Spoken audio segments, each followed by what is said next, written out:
The Biden administration says migrant crossings at the U.S. Mexico border have unexpectedly fallen, not risen, after the end of Title 42, and they credit that to a return to policies that penalize illegal entry.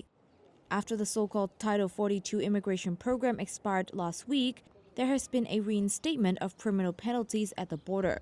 Title 42 allowed officials to expel migrants quickly without an asylum process, but did not impose punishment.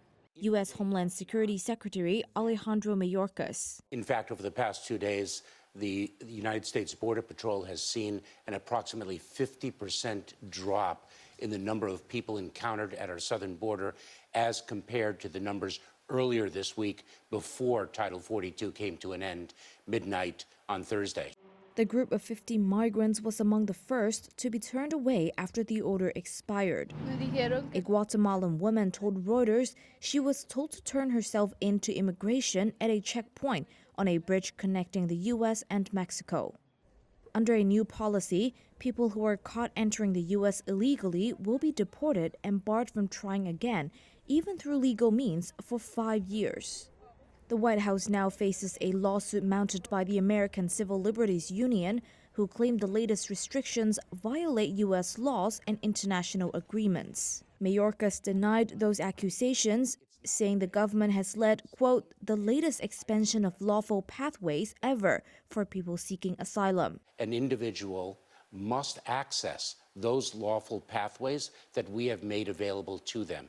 If they have not, then they must have sought relief in one of the countries through which they have traveled and been denied. And if they haven't done either, it's not a ban on asylum, but they have a higher threshold of proof that they have to meet. That is a presumption of ineligibility that can be overcome.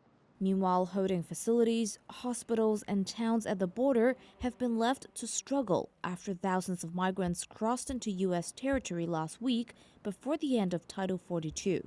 There has also been little bipartisan movement toward a solution in Congress. Just before the expiration, House Republicans approved legislation that would resume construction of a border wall and require asylum seekers to apply for U.S. protection outside the country. But the bill is unlikely to be taken up by the Democratic-controlled Senate.